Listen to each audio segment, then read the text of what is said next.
I first want to apologize in some ways that I have to speak to you in English, okay?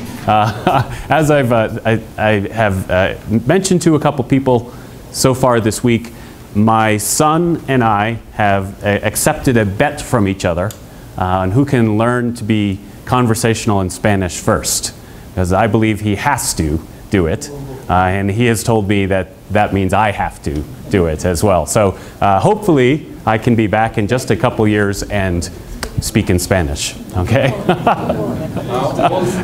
Too long? Okay, next week? Okay. He's 14. My son is 14, so yeah, he's ahead of me right now. But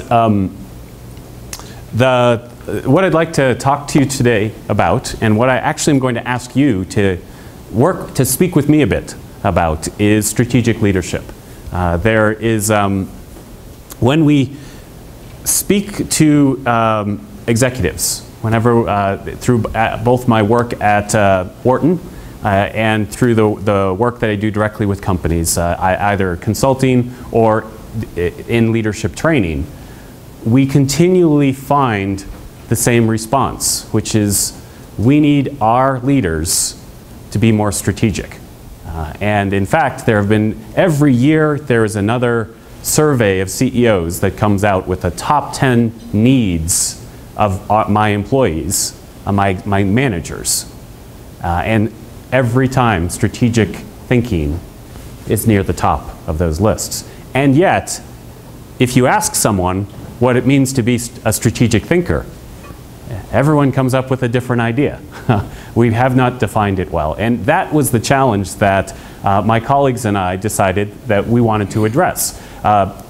Decision Strategies International, the firm that I've worked with for a number of years, is we have always worked on strategic planning, and we've worked at developing leaders, but also helping companies set strategy for uncertain times. And if you're familiar with the terminology VUCA, which is sort of emerging in a lot of management conversations. VUCA stands for volatile, uncertain, complex, and ambiguous. And it's the idea is that increasingly we find ourselves in, no problem, we find ourselves in these types of environments. And the question is, how do you set strategy in an environment that's constantly changing, where your past experience does not help you set strategy for the next 5 years? And these were the questions that we wanted to answer. And so what we did, just to let you know where this came from, is that we started by going back to our research roots and looked at what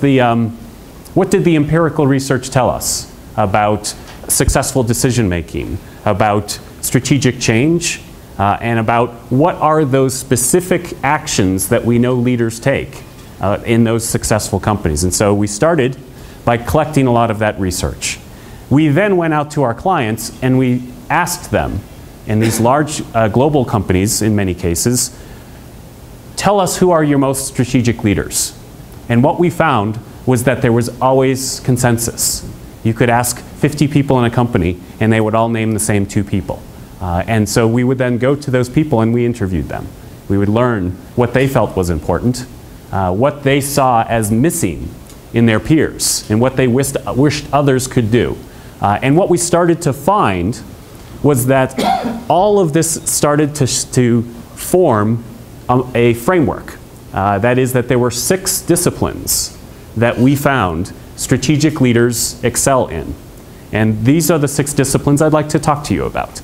They are, the key thing that I want you to keep in mind is that we found that the most successful strategic leaders do all 6 of these things. It is not something where you just pick and choose. They are skilled at all 6 of these areas. And not only are they skilled at them, but they act on them. That others see them doing behaviors that emphasize the importance of these disciplines. Okay?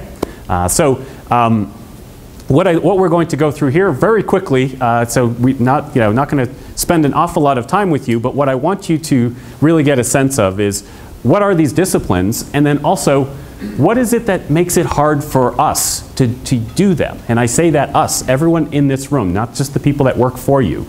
We find that it is a constant struggle to keep up with all 6 of these. So as we go through this, I challenge you to think about which of these 6 do you not spend much time thinking about? And just that's something for you to take away from this, okay? And think, is there something perhaps you could do to explore that, okay? I have never met a leader who really perfects all 6 of these, so I think we all can work at it. I'm going to point out what the discipline is and what's the barrier. What is it that makes it hard to do? We have tools and techniques that we work with leaders around to improve each of these disciplines. But I think Juan Carlo can attest that this would take more than an hour to go through. And in fact, one way to think about this is that because this is based in many ways on thinking, simply recognizing that you need to break through a barrier is a big step. And then you can start looking for the answers, for the actions that you can take, okay? All I want to tell you is if you feel, John just spent a lot of time pointing out why it's hard to do this, but he didn't tell us how to do it. I just want to tell you that we have answers for that. That is that there's books out there, there's articles out there, there's other ways to dig in to helping your teams get beyond these. This is really about just drawing your attention today to these barriers, okay? And we'll do it in a somewhat fun way, I hope. Okay, fun for me at least, let's say. Okay, and the second thing about it, I should also add that we've spent the last little while, Juan Carlos has helped us think about how you take these techniques and make them applicable here in Colombia. So that's been a great experience for me, and it's actually also been, I think, very helpful to really understand which parts of these tools are perhaps most valuable for organizations in this area, okay? And it certainly keeps me honest with that, right? I spend a lot, as I've said, I've spent a lot of time traveling the world. I found that these disciplines work around the world. What changes is how you can improve them. In every country, there are different actions that perhaps you need to take. And you as the experts here can perhaps start thinking about that. Okay, so let me just start by I told you a little background of how we came up with this framework. Let me just give you a very quick introduction to what it is. There's going to be a lot of words on this screen. I'm going to go through it quickly. It's really just to give you a quick sense of the overall picture of the framework. So to start, the first one that we know, and they look like they go in order because they're the order in which you often make strategic decisions as you go through these 6. However, you are constantly, as a leader, having to work with all 6 of these. We find that successful strategic leaders, they are very good at anticipating. And what that means is that they are always looking for how the world is going to change. So it's important to understand trends, but recognize that everyone in your industry is looking at the same trends, hopefully. It is the ability to see when the trends are going to change that seems to make these strategic leaders stand out. So the actions of anticipate are the first key thing that we notice. The second is challenge. That good strategic leaders challenge conventional wisdom. They challenge their organization to explain why things are done the way they are. And they challenge their organization to think differently. This is perhaps the one that stands out the most when you ask people who's strategic. Challenge is something that seems to come to the surface for many people. The next one is interpret. And so we're good at challenging conventional wisdom. We're also good at bringing complex information together. So the strategic leader looks for lots of sources of information before they make the decision. And most importantly, they know how to combine different types of information when they make their decisions. And I'll talk about a big challenge that we have on that in just a few minutes. Then we have decide. Obviously, we need to have decisions. Strategic leaders are good at making timely decisions. Strategic leaders also are very good at drawing options out before they make their choice. So really carefully considering alternatives. And I don't want to limit our discussion of courage. We find that strategic leaders, when they make their decision, they have the courage to own the decision, to let people know that it was their decision and that they take responsibility for that decision, good or bad. That certainly is something that stands out, we find. The other next dimension here is align. And align is where we take the, all of those decisions, and a good strategic leader thinks about how those decisions fit within their organization. So they're able to align their actions with the stakeholders within and outside their organization, and they actively work to understand the interests of stakeholders, and they also actively work to connect their initiatives with the other initiatives in the organization, okay?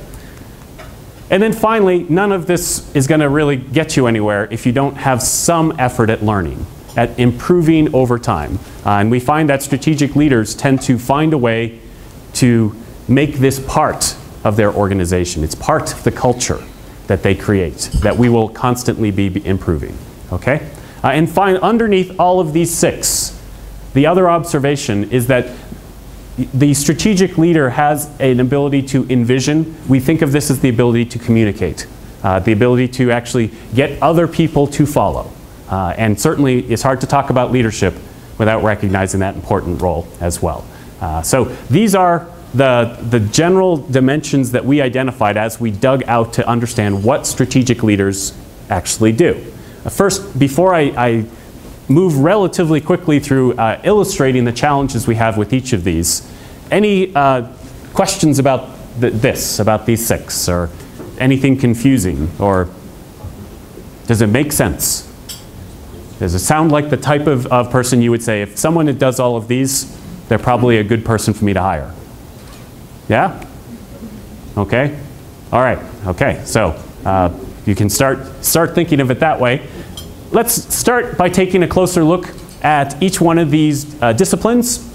We'll start with the discipline of anticipate. And here's what I'd like you to do. I'm gonna show you a picture up here, and I just want you to tell me, what city is this? Okay? I don't know how many of you have traveled the world much, but I'm sure some of you will be able to recognize this city at some point. Okay? So, what's that city? Any guess?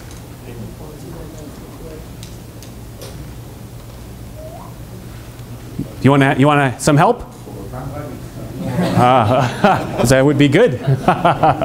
Okay. Well, let me give you a different view of this city. How's that? Is that easier? Can you tell what city that is? I don't see anyone who's going, oh, yes, now I know. Okay. So let's take a look at another one. We'll grow that a little more. Paris? It's not Paris. Good guess. London. Okay. All right. So here's the thing. In order to see, you have to be looking at the right scope, right? In order to understand how the world is changing, we have to be looking at the right scope of information here. And the problem we have as leaders of organizations is what we do is we say, all right, I'm going to hire one person who's going to look at the big picture. I'm going to hire one person who's going to look at the small picture. And I'm going to hope that I can see what I'm supposed to see by that. Unfortunately, these first two pictures do not equal this picture. There still has to be an ability to look at the right level. And having different people in your organizations looking at different levels does not automatically make your organization see the right level. The role of the strategic leader has to be to make that translation, to challenge the organization to be looking at the right scope so that you can make sense of how the world is changing, okay? Now, there's one big challenge that gets in our way to be able to do this. And to do this, what I'd like to do is I'm going to show you a very quick video clip here. And all I want you to do with this is I want you to tell me what the card trick is. Okay? I'm going to show you, you know, card tricks. My son was into cards for a little while, doing magic tricks. You know, to figure out what they're doing with the cards, right? So I'm just going to show you a video of a card trick, and I want you to tell me what the trick is. Okay? Got that? All right, so we'll see how this works here.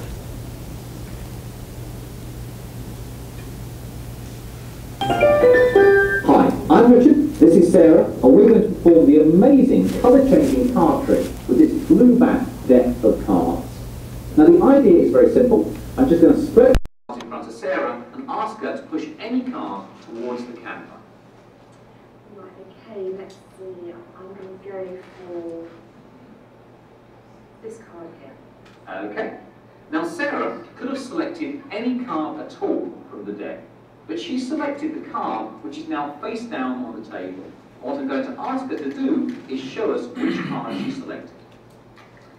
Right, so the card that I chose was in fact the 3 of diamonds.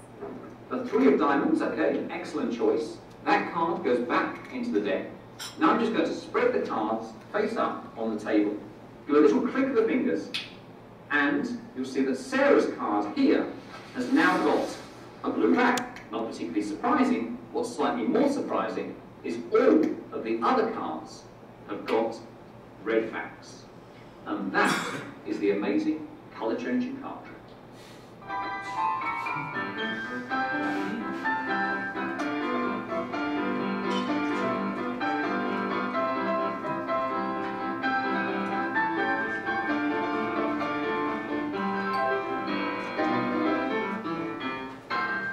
Hi, I'm Richard, this is Sarah, and we're going to perform the amazing colour-changing card trick with this blue-backed deck of cards. Now the idea is very simple. I'm just going to spread the cards in front of Sarah and ask her to push any card towards the camera. Right, okay, let's see. I'm going to go for this card here. Okay.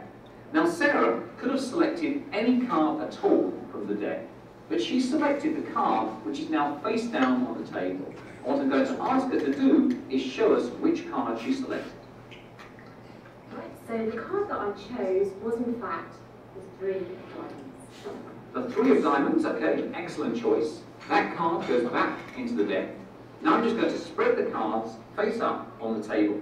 Do a little click of the fingers, and you'll see that Sarah's card here has now got a blue back. Not particularly surprising. What's slightly more surprising is all of the other cards have got red backs. And that is the amazing colour-changing card trick. So, Richard Wiseman is a professor in London who has a number of these different videos that he's done. So, first of all, how many of you saw all 4 of the color changes in the back? Any of you see 3? Did you see all 4? Okay, okay. How about, did any of you see just 2? 1? Any of you see just 1? Yeah? No? Okay, most of you didn't see any? Is this right? Okay, so why? Why did we miss them?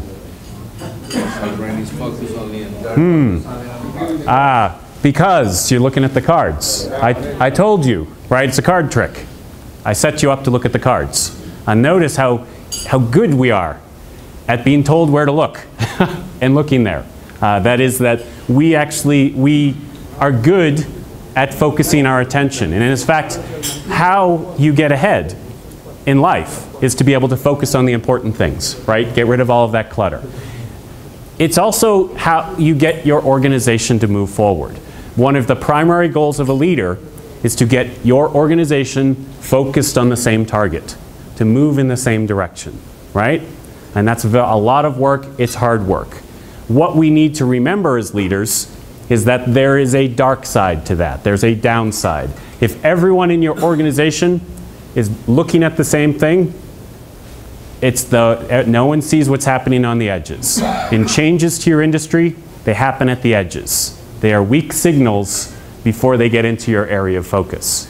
And so one of our big challenges as leaders, we can say, people should anticipate But we've set up our organizations to get people to focus, and we end up with this tunnel vision as an organization.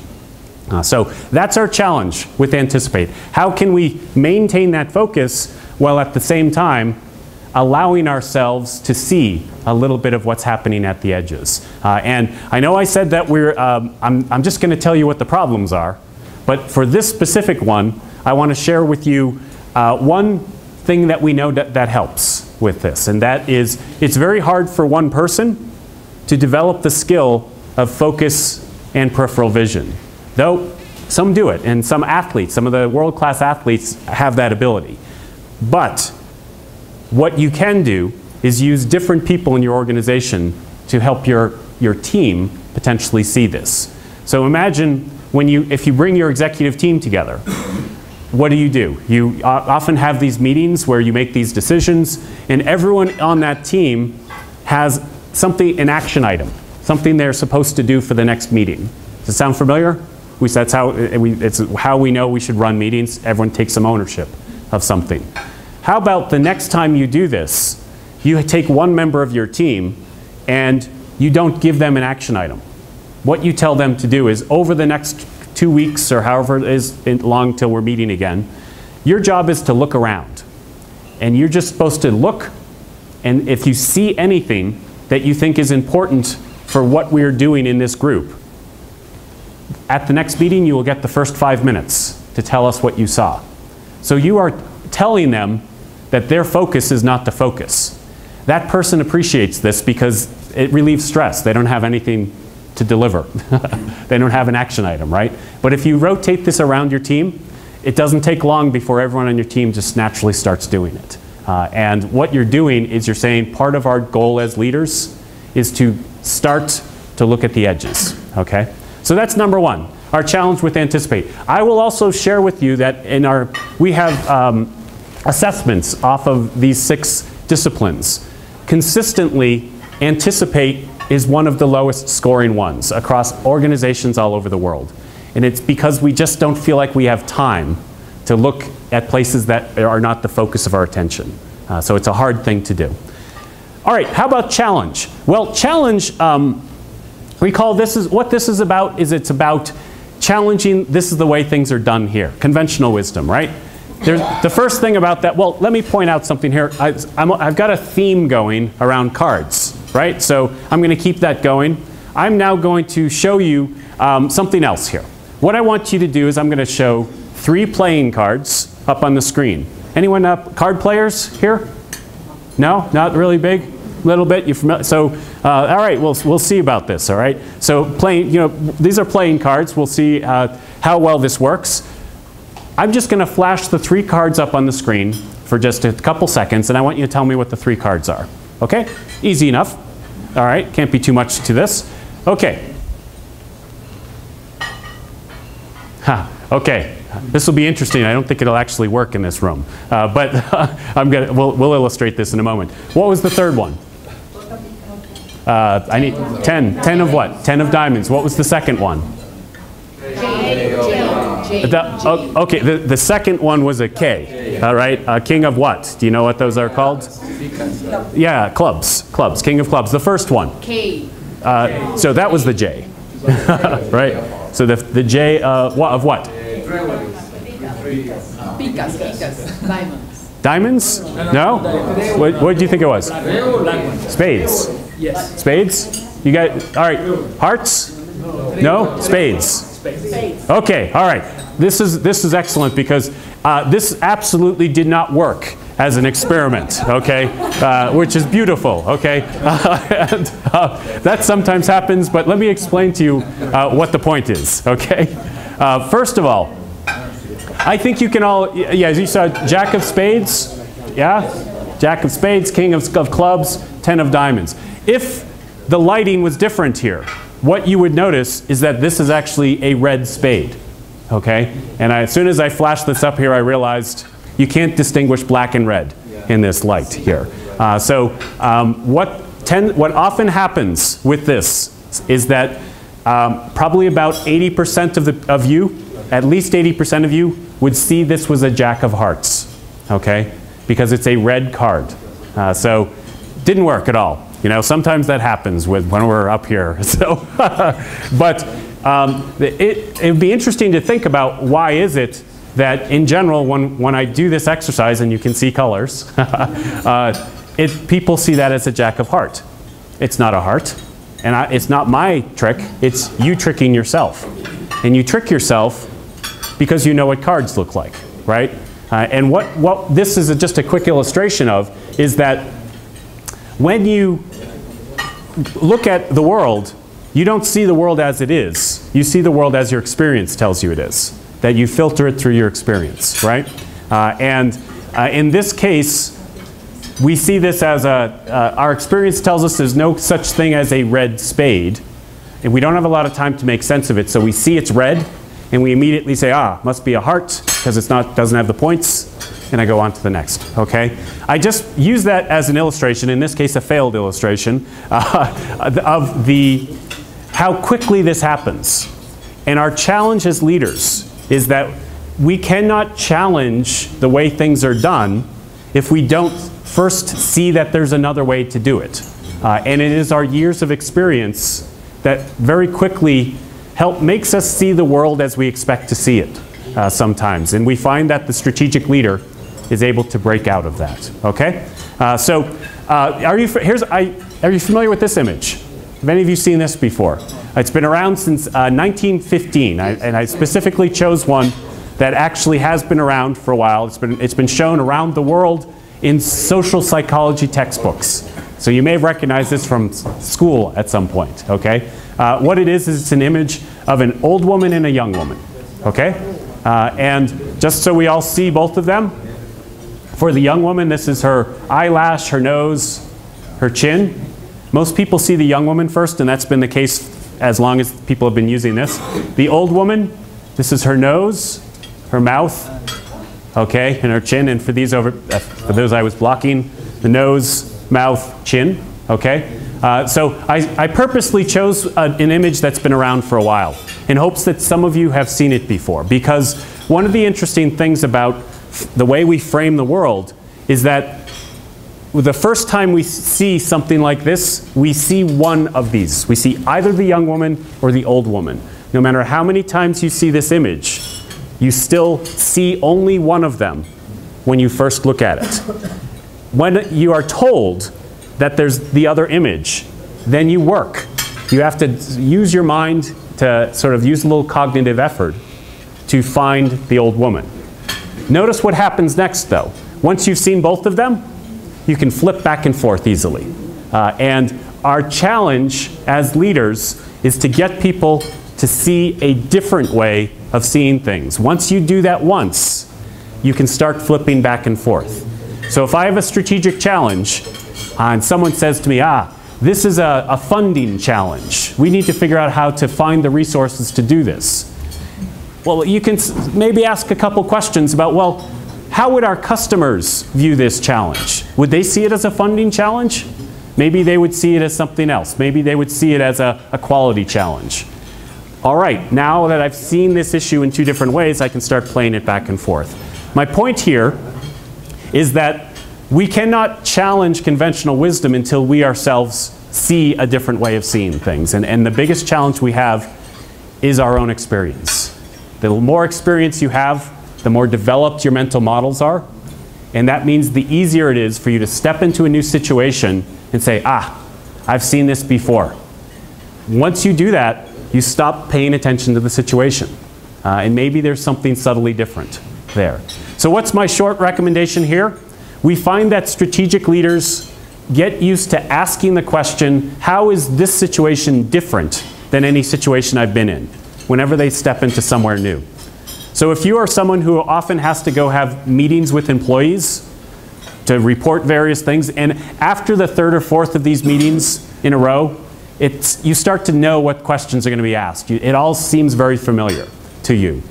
The challenge is, instead you step into that fifth meeting and pause and say, what is new about this group, before you allow yourself to fall back into that routine. That's one of the disciplines that we work on here.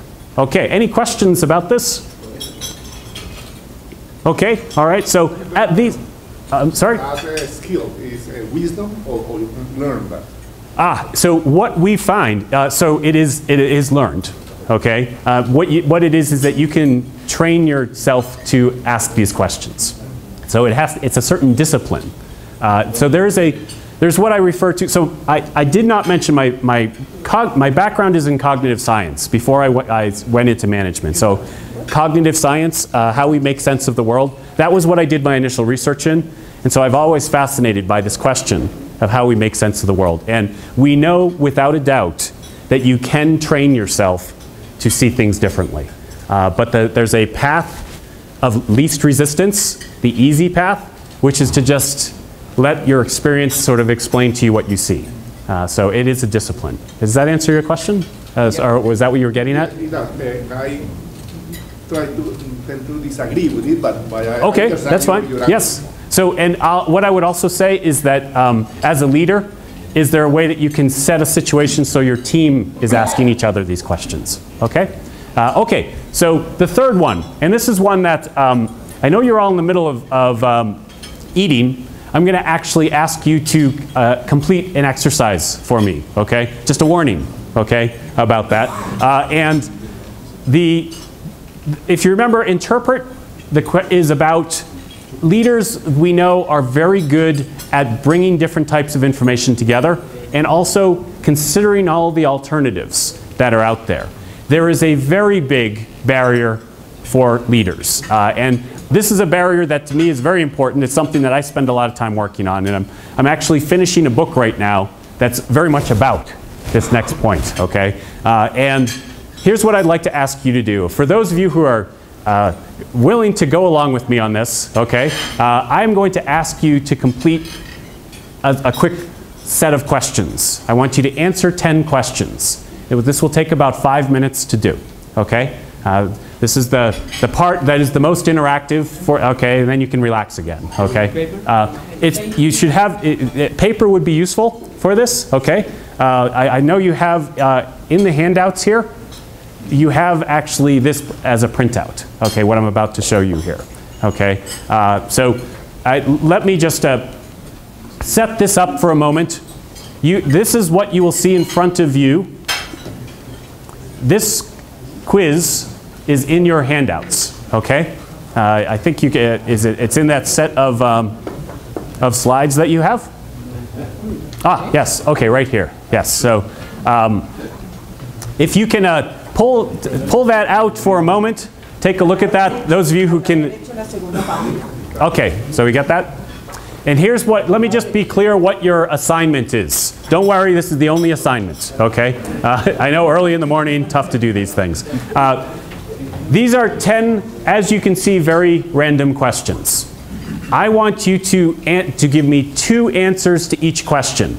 A low number and a high number, where you're 90% confident the correct answer falls within that range, okay? So for each of these questions, write down 2 numbers.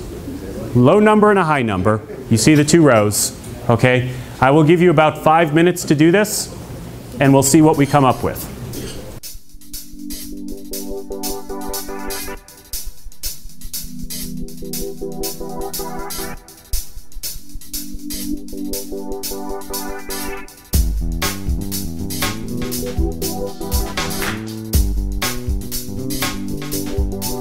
So, what I'm going to do, I am going to read off the correct answers. You can just put a check next to those where the correct answer is within your range. Okay?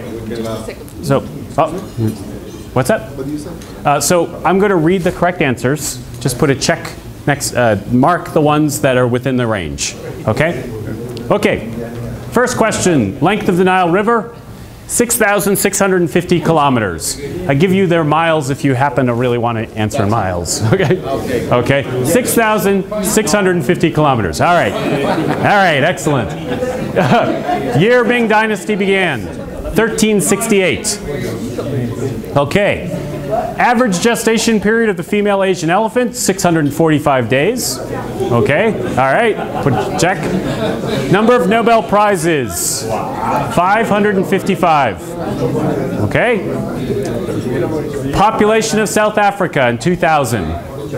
38.5 million. Okay, put your mark. Air distance between London and Tokyo, 9,590 kilometers. Okay. Max zero fuel weight of an Airbus plane in tons, 217.7. Year of Mozart's birth, 1756.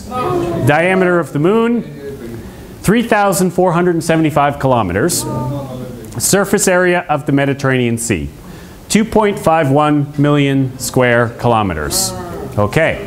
All right. I just wanted to remind everyone what they didn't know. We'll move on from here. There was no point to that.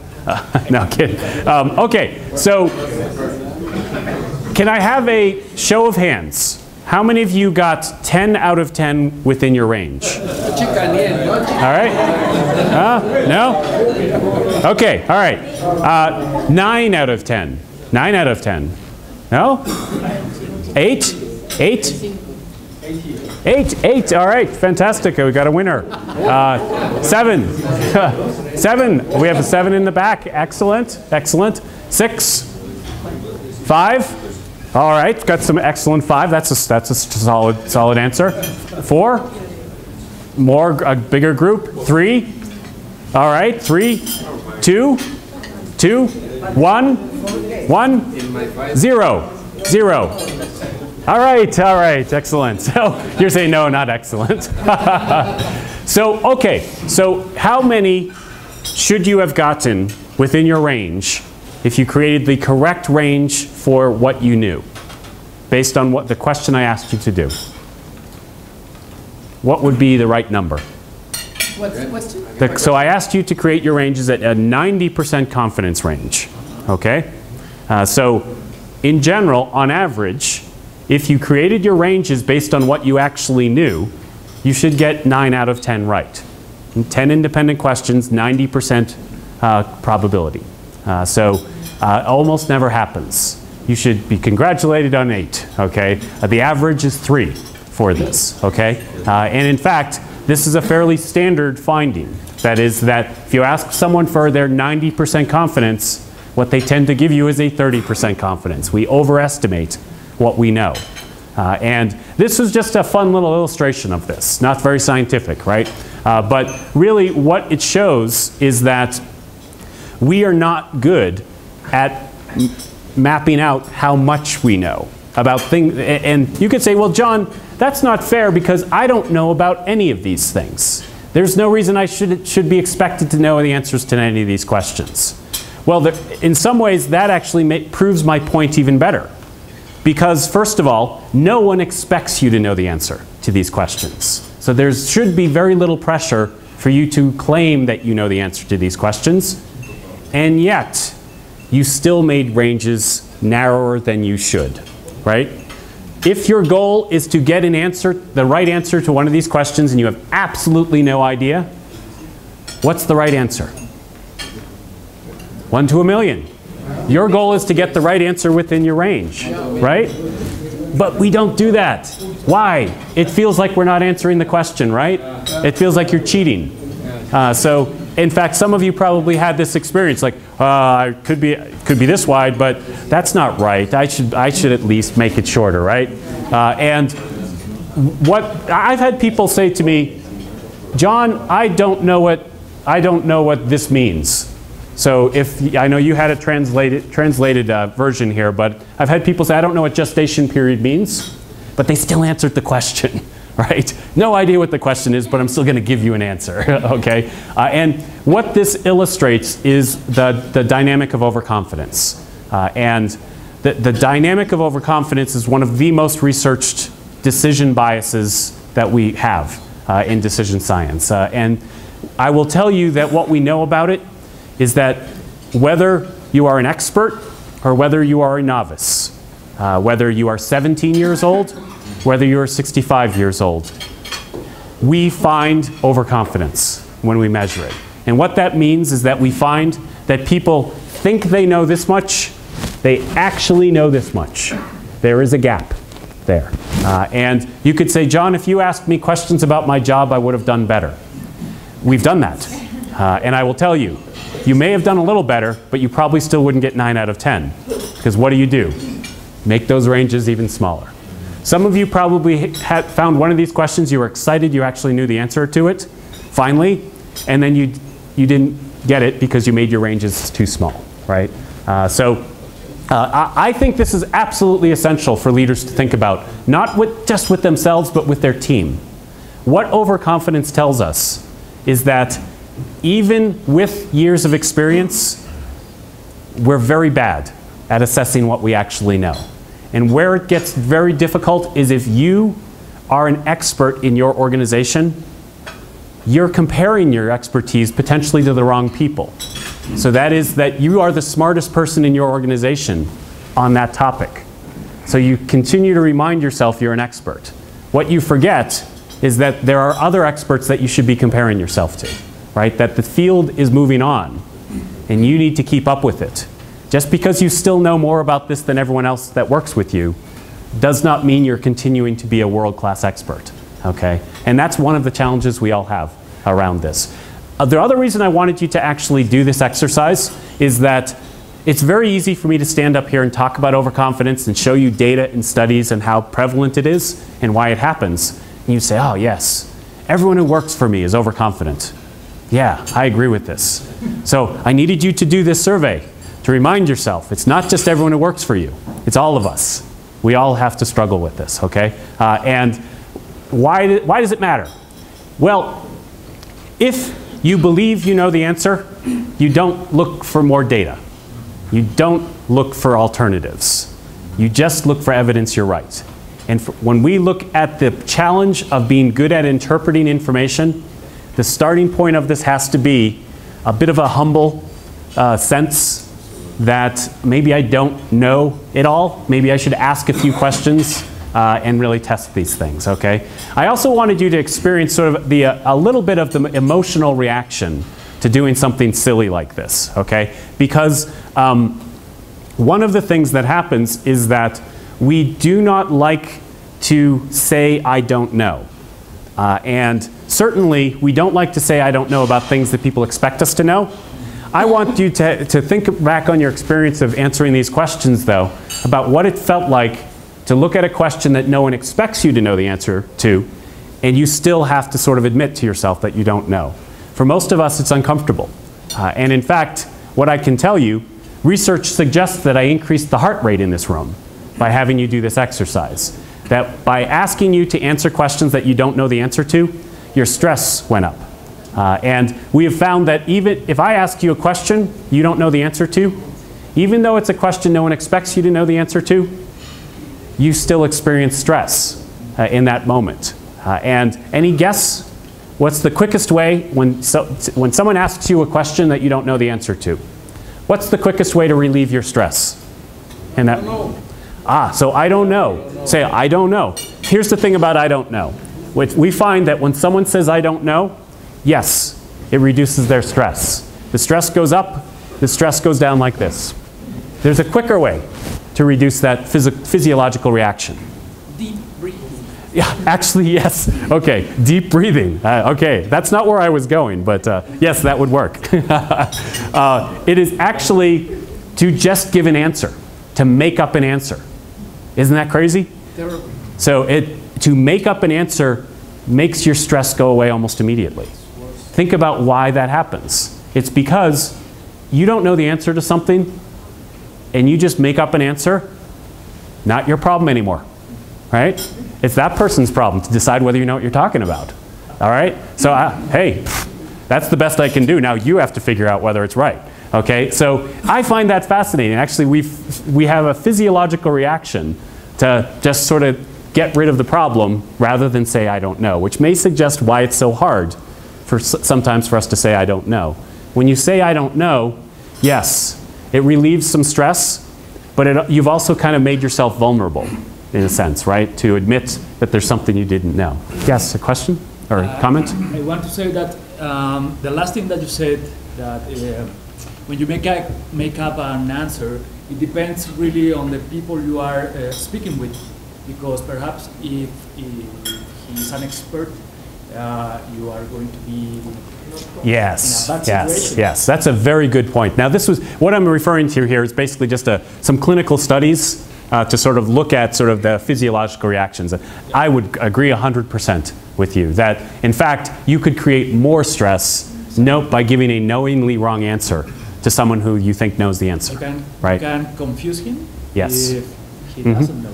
Yes, and one of the ways that this research has gone is to think about it in terms of if you believe that the other person doesn't know.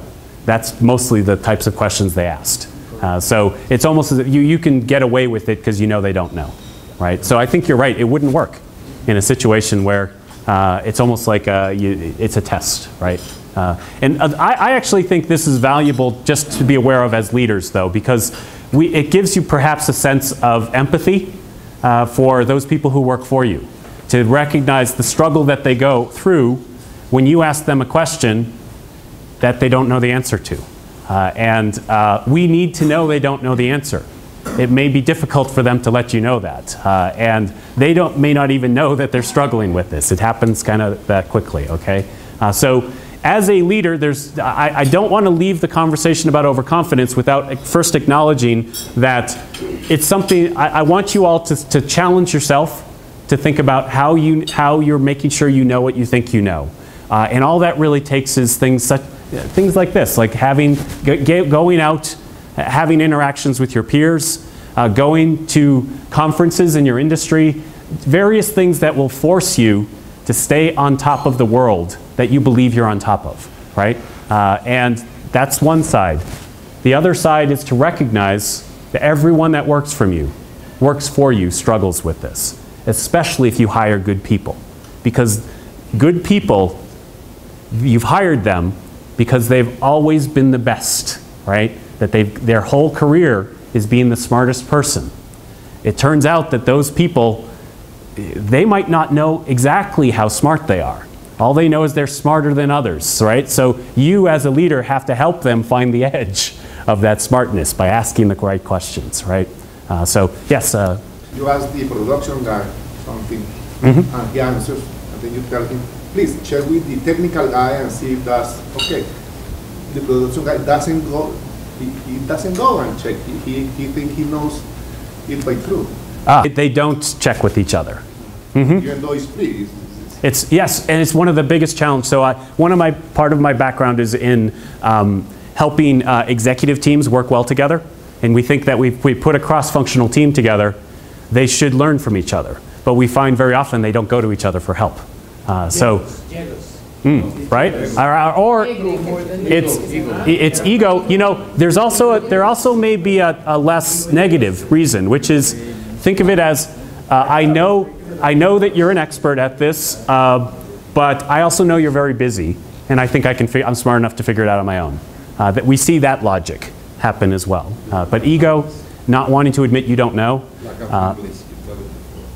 Okay, yeah, and this is, but I think you hit on the challenge we have. We have to get people comfortable approaching each other, right? And the answer to how we do that is well beyond what I can talk about in 5 minutes, right? But it is one of the core challenges of a leader of a team, a leader of an organization.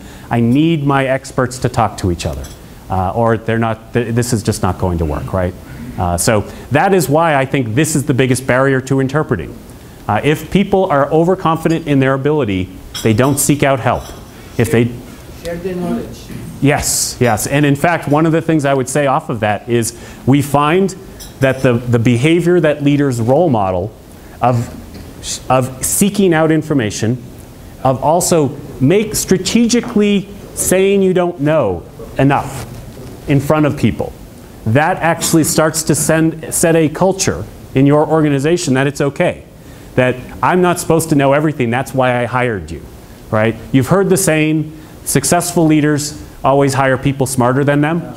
So I think that makes sense to me only if that successful leader is willing to admit that everyone else is smarter than them, right? And so that they actually go to them for that knowledge. So I hope this is something that I think is at the core of what makes it difficult to do this work. So that's why I spend a little bit more time on this topic. I think right before I move off of this, though, I want to point out just a couple things about this. One is that you may be thinking, yeah, well, there's a difference between thinking I know and not knowing, and just having to express myself confidently. Many of us are in the position where we really actually have to show confidence in our opinion.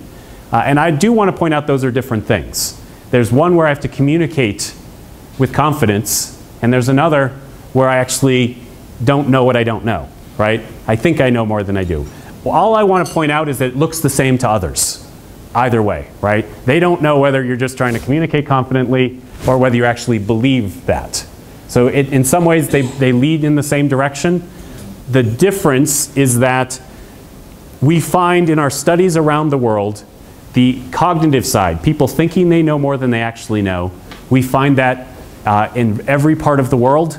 We find that in every industry, in every profession, at every age group, that there is that gap. Social overconfidence, having to communicate yourself that you know more than you actually know, that's very culturally determined.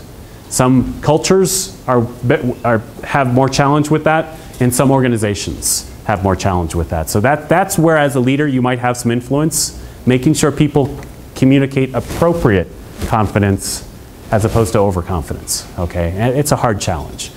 One final point on this. You can say, well, how am I supposed to know what someone else knows? The first temptation might be, all right, well, I'm going to learn what someone knows by asking them how confident they are in it.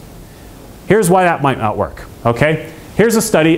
This is a question that's been used in a lot of studies, and this sentence is flashed up, and people are asked, count the number of F's in this sentence. That's all the task for this, okay? This particular study, count the number of F's in the sentence goes away. We ask people to make their guess and then tell us how confident they are in that answer.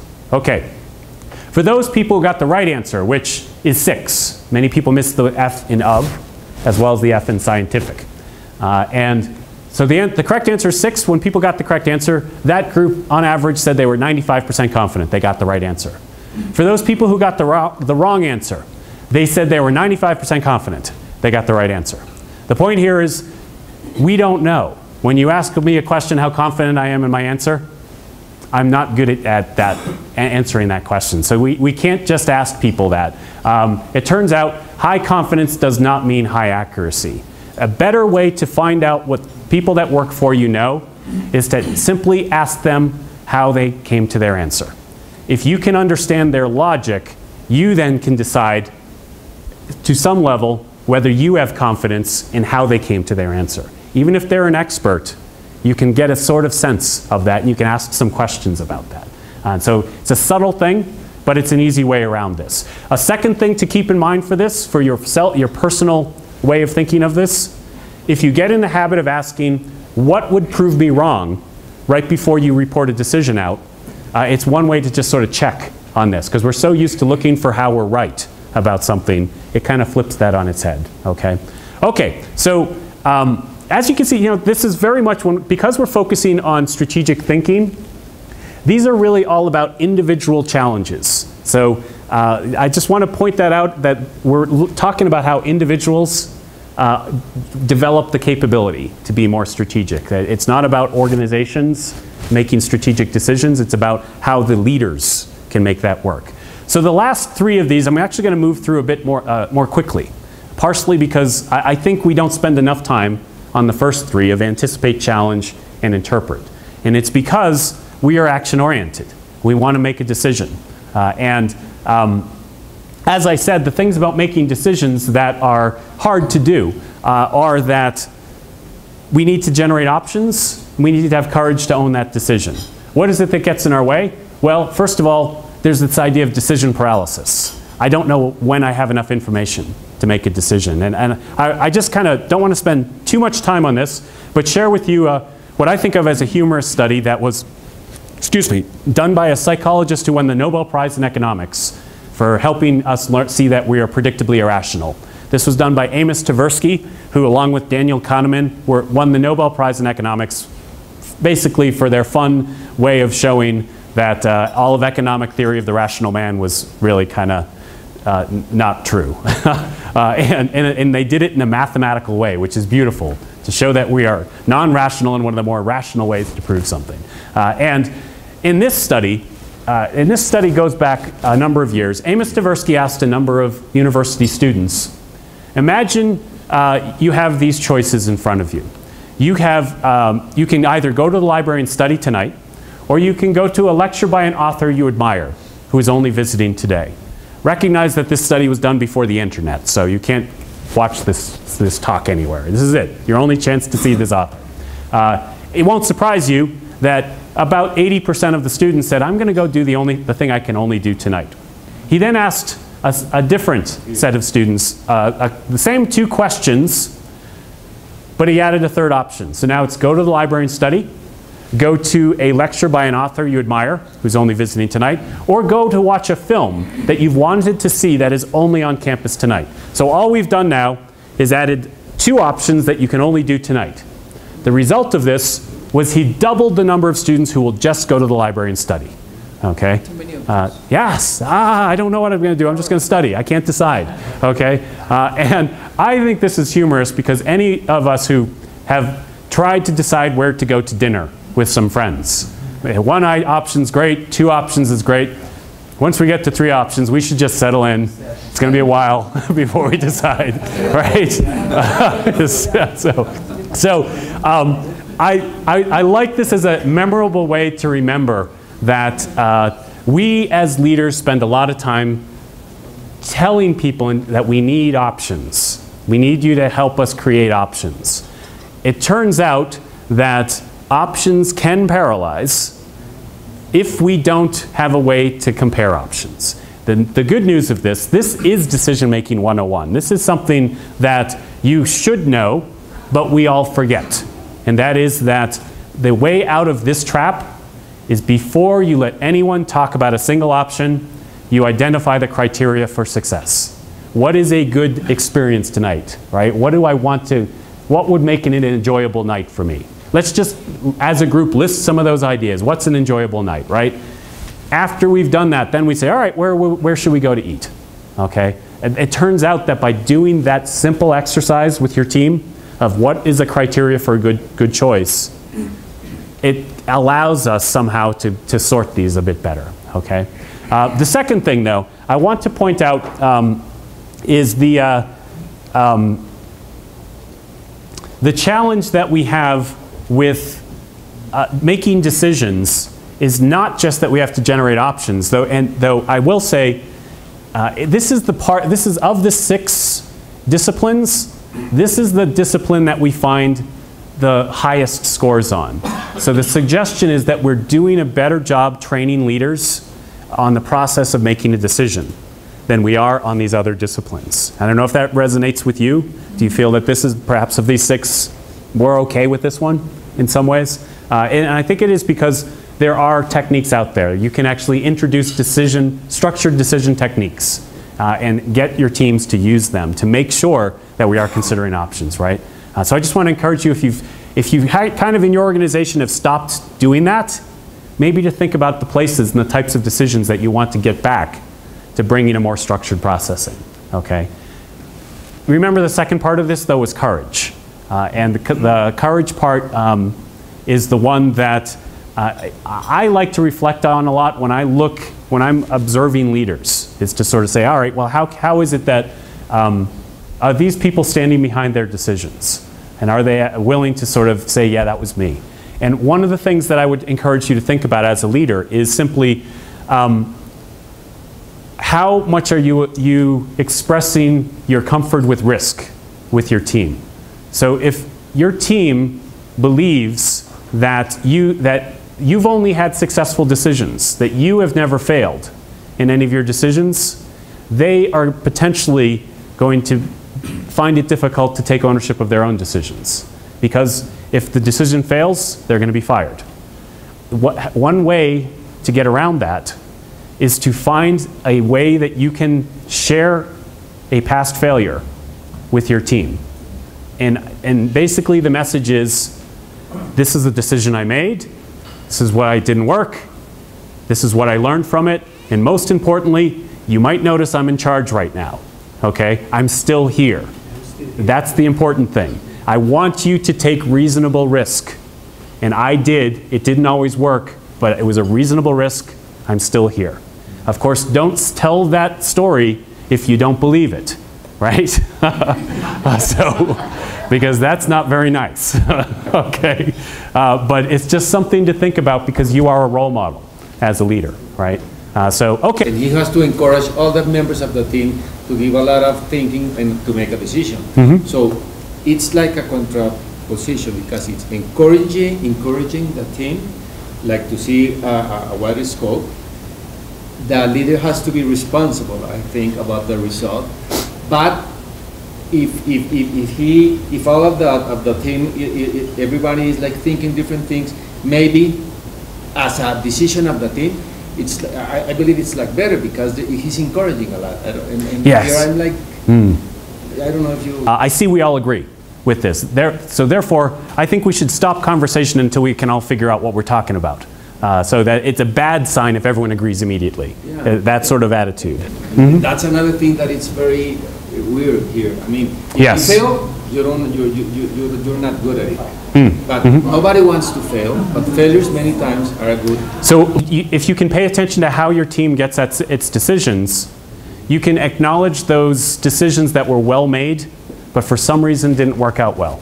That we want the team to know, you know, I like the way we did this. We did everything right. So that's one way that you can sort of set that up as well. Yes? Well, I was trying, we engineers try to take decisions with 100% of the information. And the real decisions we take it with the least information. So we try to have people who need 100% and they don't take the decisions. Yes. Because they don't want to take risks. So I try to lower down the amount of information so they can take decisions. And so what you're highlighting here is it really is the barrier that I want to highlight with Decide, which is you have to be comfortable with making decisions with incomplete information. You also have to help everyone understand what's the right amount of incomplete. The leader has to create a culture of that you are not only punished if you make a mistake. There is a smart mistakes, which means that the leader should assign people tasks that even if they fail, or that they are going to fail, but because it's not normal. So that way you create. I like this. So it's sort of so yes, so that your job, I like this idea of sort of setting, maybe you start with the low risk. I mean the low stakes. So there's not a high probability of success, but it's a low stake, and then I reward that person for making the effort. So yes, and I will just emphasize that, and then we'll move to the next discipline here, and that is that it's about setting the culture and the role modeling behavior for this, if you want people to act this way. So next on this is align. There's only two more here, and actually I want to spend just a little bit on align, not much time on learn here, okay? So tracking sort of where we are with our timing on this. The thing about align I want to focus on just for a moment is the story of how we bring stakeholders in. And what we find is that strategic leaders, they actually do focus on bringing stakeholders on board. And this is not going to be new to any of you, I'm sure. But what happens if they're not with you? Well, obviously, you know, let's remind ourselves here that if you don't have stakeholders who are with you, you'll lose trust. You will have resistance everywhere, including places that you didn't expect because you didn't actually think about your stakeholders. And certainly, we're not going in the same direction, so execution is not going to be smooth, right? So this is why we want to focus on this. We need to understand, going back to that idea of challenge, we need to understand multiple perspectives as a starting point for this. How are other stakeholders seeing this issue differently? And the way I approach stakeholder work is probably one of the more common ones. When I step into a new client, one of the first things I do is do a very quick stakeholder map for whatever the strategic issue is we're working on. I always frame it as, I'm new, I don't understand your organization, I probably don't understand your industry very well, so I would need your help understanding the stakeholders. In reality, I'm doing it for them because I'm not confident that they've done the stakeholder work, okay? And so the standard way that we often do this is you sort your stakeholders by how interested they are in your issue and how powerful they are, okay? And obviously we have our high power, high interest stakeholders. We want to be careful with them. We want to manage them closely, understand where they're coming from. We then have our low power, low interest stakeholders. We're not going to spend a lot of time on these people, except for recognize that this is the pool of people that emerge and become stakeholders as your initiative changes, right? It just reminds us that everyone isn't involved in this. The high power, low interest stakeholders, these are the stakeholders that we have an opportunity to bring on board. They don't, at this moment, care about my issue, but they have the power such they could have some great influence if we could get them to care. All right? These could also be, if you report to more than one person and you're doing work for this person doesn't care about that work, but they care about your time. If this project starts taking up too much of your time, they might take an interest in that project, right? So we want to keep these people satisfied. The low power, high interest, for my work in change leadership, this is the gold. These are the people that have knowledge that we're not bringing into the system, partially because they perhaps are at a lower position. They're not in a natural position where we bring them in for their knowledge, but they perhaps have insights that we need. So I would argue that the whole point of doing stakeholder work, in some ways, is to find your hidden stakeholders, which are often in this box. Let me do just a really quick sort of example of this. Imagine you want to make a significant change to a sports league. Okay, you're a sports league. So let's say you you want to transform a football team.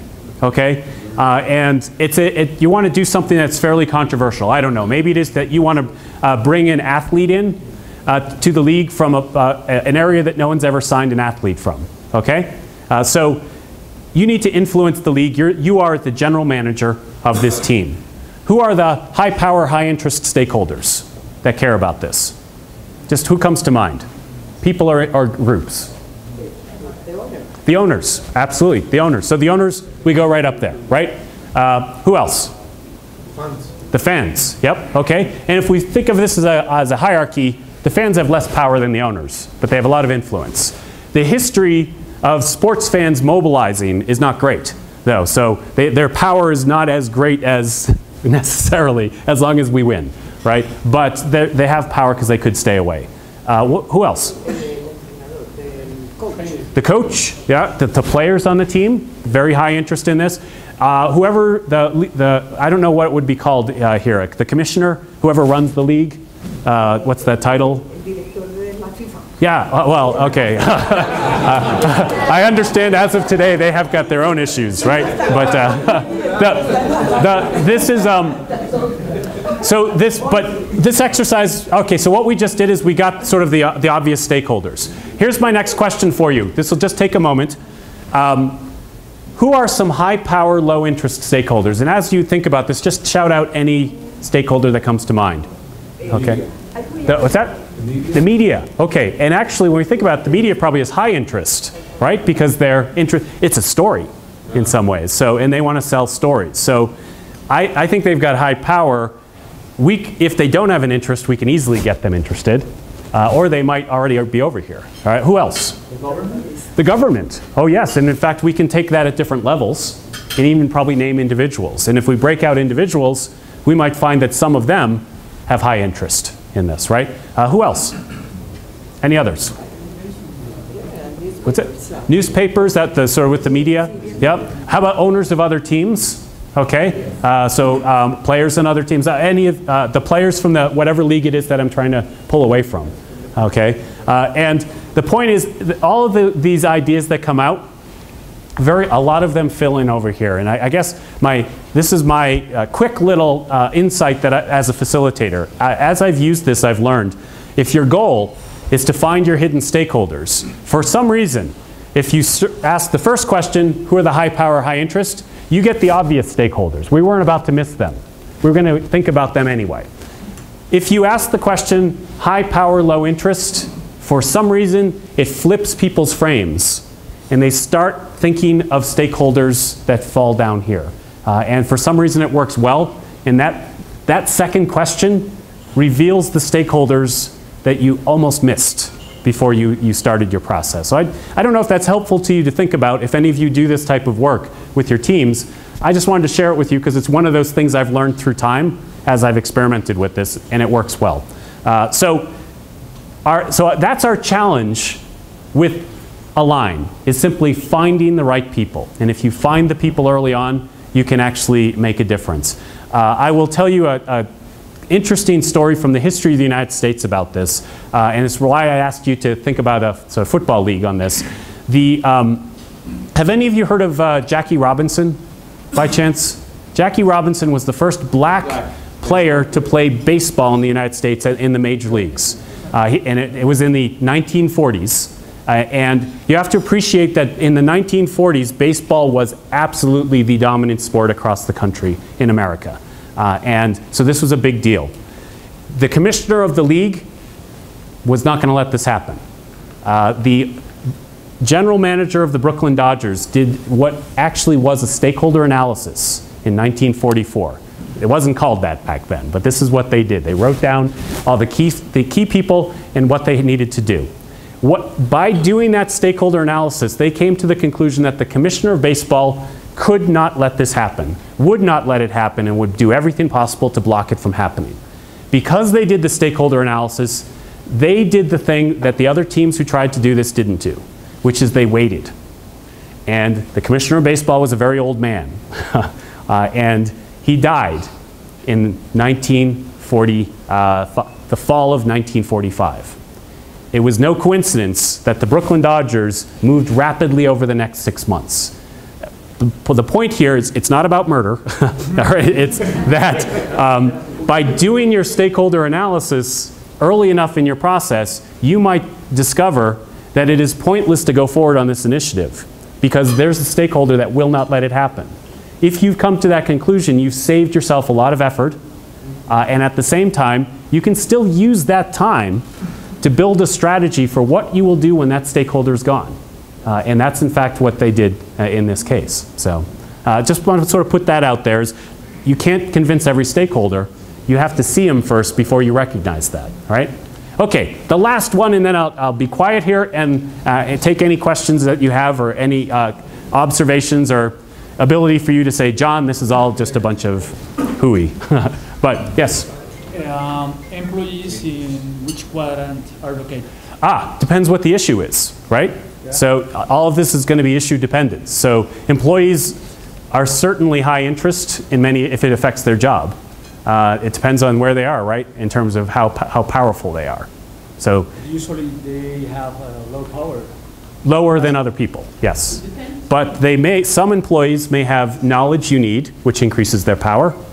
Some employees are in a higher position. So in every situation is going to be a bit different, okay? So let me close out with just the last one here. I said I was just going to take a moment on Learn, and that actually is another way for me to illustrate and help you remember that we don't spend much time on Learn. Okay, we don't. It's something that we don't really focus on as much as perhaps we should. Let me just point out a couple things here. I love this quote from 1902 by Mina Antrim. Experience is a great teacher, but she sends in tremendous bills. We say we'll learn from experience. It's a very expensive way to learn. There's this humorous set of images that have been around the internet for a number of years. I think it's a nice way, kind of visual way to think about this point. This is I don't know if you can see this. A car has fallen into a river. This might be familiar. It's like 8 or 9 years old. And there's a crane trying to get the car out of the river. There. A crane, sort of trying to pull the car out. This is, okay. And so that you see, I can sort of see the car's coming out of the river. Oh, there goes the crane. That's not good. The crane's fallen in the river. Okay, so we're going to stand around, think about it. What are we going to do? We'll get a bigger crane. All right. Oh dear, there goes the bigger crane. Okay, the point here is just that we can't just say we're going to learn from experience. We have to learn the right thing because it's very important to not waste that effort, right? The one thing that gets in our way from learning the right thing is this just really quick illustration of something that will be very familiar to all of you, and that is that in this case, this is actually taken from a study where we asked people what their, we had managers reporting their monthly results. And they had standard sort of, inventory projections, sales, and estimates for the next month, and then also an explanation for why this month's results were different than last month's projection. Taking that information, we coded the explanation for whether the results were, why they were off projection, into things that were in the manager's control and things that were out of the manager's control. When results were above projection, 91% of the time the manager said it was something they did that led to that. When results were below projection, 75% of the time it was something out of their control. Okay, something out there happened with that. Sound familiar? Okay, yeah? This to me is why it's hard to learn from our experience, is because we're very quick to place blame elsewhere and take credit for successes. If I had time to give you an answer to that, we would all be much better at everything, right? But that's the thing, is it's one of the bigger challenges of leadership, is to really figure out how we can assess what actually happened. And if you just remember that we have a tendency to point fingers at individuals when things don't go well, rather than look at the whole situation, and we have a tendency to take credit, give credit to everyone, really, when we're observing a situation. And that's the opposite of what we sometimes do with ourselves, okay? So that's my warning there. And then finally, the data on this is also that, what's the data we use to learn? Well, we use the data that we have. And unfortunately, the data that we have is often incomplete. So how can I tell if I have a good rule for who I hire for my sales force? Well, I assess how the people I hired have done. What I don't know is how the people I didn't hire would have done, right? And my only point here is, as a leader, you have to constantly challenge the quality of the data, because there's easy data for us to learn from, and then there's data we have to maybe be creative to think about and how we're going to get that, okay? So I leave you with, I wanted to give you at least a few pointers on this, and I have as we've gone along. And so in your handouts there, you will find a last slide that gives you just a single suggested action that you can take for each one of these 6 dimensions, okay? My view of this is that